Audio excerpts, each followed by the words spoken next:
All right. We have a question here that somebody was asking the other day.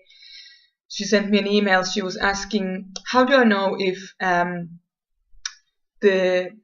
my intimate relationship is the right one for me to be in? And that's a really good question, because there's always different aspects to every relationship, and every person is different, and you're always going to have really amazing things about people, and then you're going to have things that you'll find challenging with those same people. So it's always going to be a bit of a play of nobody being perfect, but knowing what kind of questions to ask to determine if in fact you have a likelihood of having a successful relationship, intimate relationship together. But of course, the main thing about any intimate relationship is that there has to be a willingness for both parties to choose to approach or to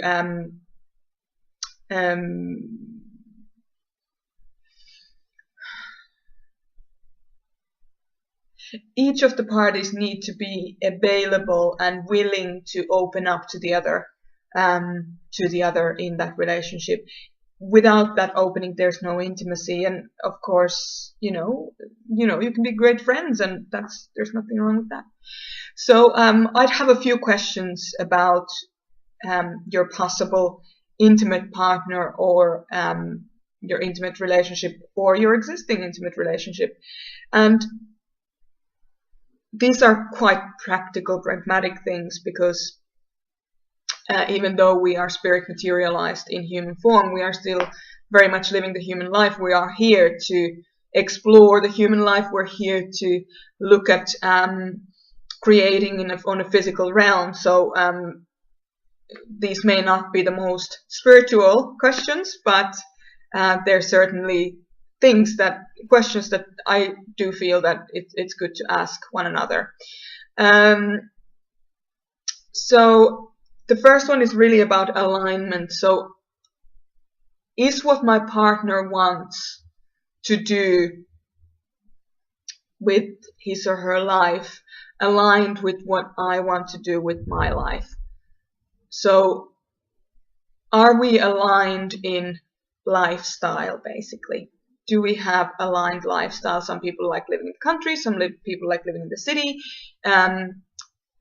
If you're a city blow-in, it can be difficult to settle into a country life, and the other way around as well. I know a lot of people who've moved into the cities from the country, and they feel so lonely. It's a completely different ball game. Number two, is the purpose that he or she, your partner, enters the intimacy the same reason that I enter the intimacy? So are you entering the intimate relationship because you're willing to explore the purpose of that relationship? So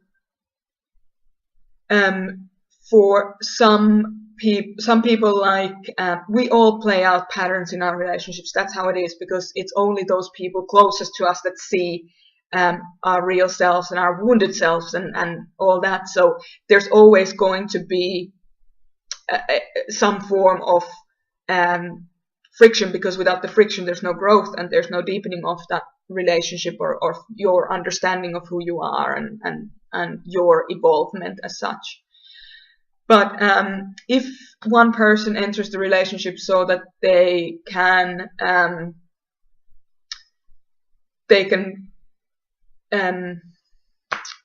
explore things together, have fun, and the other person enters the relationship because they're afraid of being alone, it's really not a match. There have been really successful relationships with two people entering a relationship who don't want to be alone. They have grown. I know many couples who have come from that space. I lived in Ireland for 15 years. I've seen it a lot. No offense. But yeah, and they've been very successful relationships, and they've just blossomed into something entirely different, and there's been, they've been blossoming together and they've been blossoming into separate directions and whatever, but these people have actually got so much out of these relationships, so there's nothing wrong with entering a relationship because you don't want to be alone. Now, if you have two people who are entering a relationship because they are wanting to have a great time and really explore each other and explore life together and share it on a really deep and meaningful level, great, brilliant, that'll work too, for the duration that it's supposed to work. So it's really important that there's compatibility in the reason why you're entering the relationship, so that you can really understand each other and support each other through your growth together, or even separately. And one other question that I really think is a really good question to ask is, are we committed to the same things? So are we committed to a big one that a lot of people is a triggering subject to a lot of people, is monogamy. Are we both committed to having a monogamous relationship? Are we both committed to have an open relationship? Are we both committed to have a relationship that involves somebody else's children, the other partner's children? Are we committed to having a relationship where we both bring our children into it? And are we looking to move in together? And those kind of practical things. So what are the commitments? Are the commitments aligned? A fourth question I would ask is about sexual polarity and the reciprocal essence of people. So do you actually have reciprocal sexual essences with your partner? So what that means is the other one's predominantly feminine and the other one's predominantly masculine. Or are you both predominantly masculine? Are you both predominantly feminine?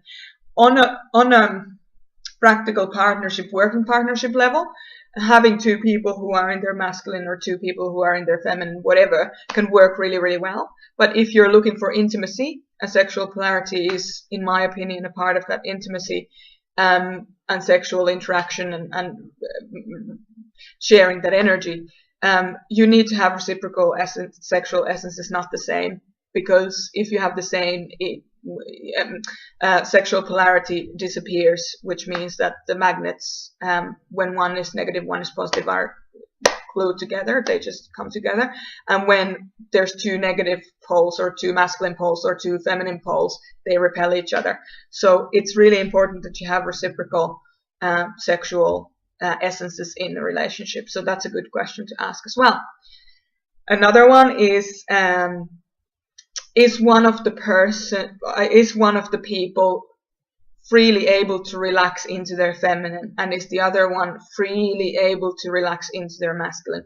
So if people can't relax into their feminine or masculine essence, their sexual essences, then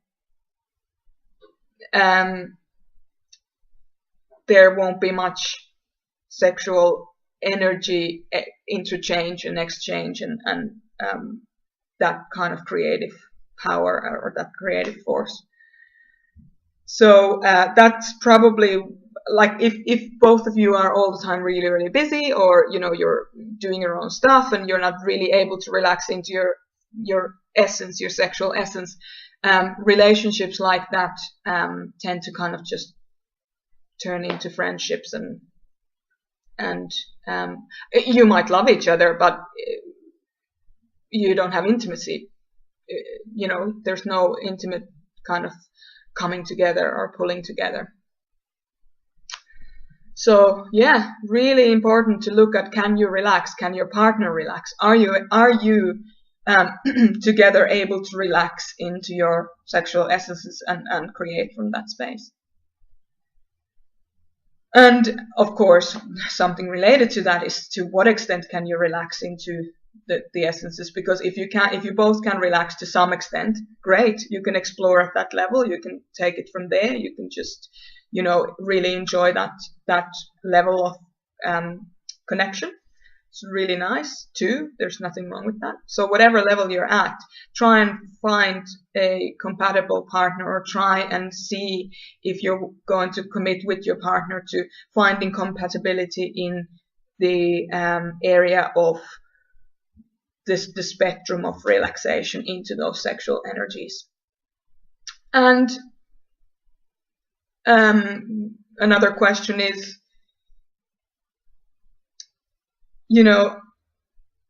and this is probably the most important question of any relationship that you want to have intimacy is, are we aligned with the purpose of being in this intimacy together?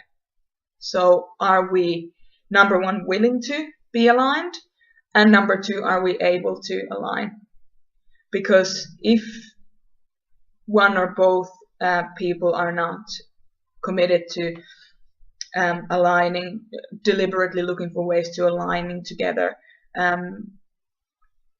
the relationship lifespan tends to be shorter than if you have two people who are coming together and looking to align, looking proactively to align each other and looking for those positive aspects in one another.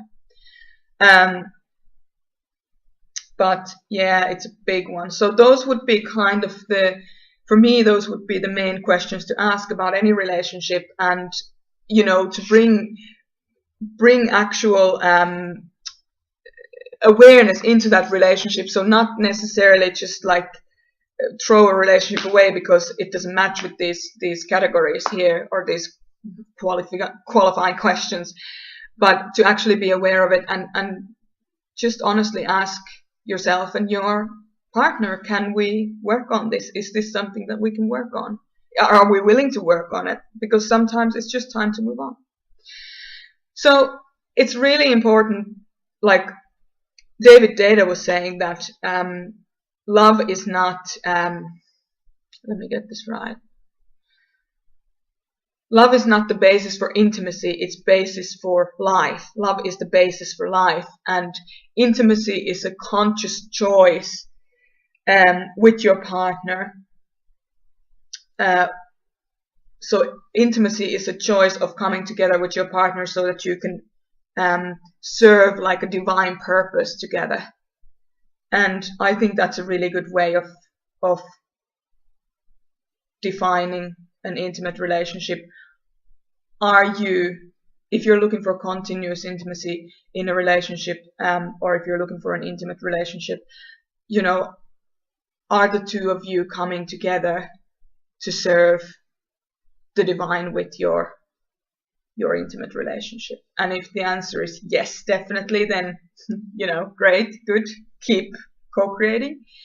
If the answer is no, then reevaluate and talk about things in a really candid way and see what can be done. But so those would be the questions that I would ask about when you're wondering about intimacy in your relationship, or if it's kind of on the right track, or if you're compatible, the compatibility of your intimacy. So yeah, those questions. Have a little look at them, have a little think, and yeah, enjoy.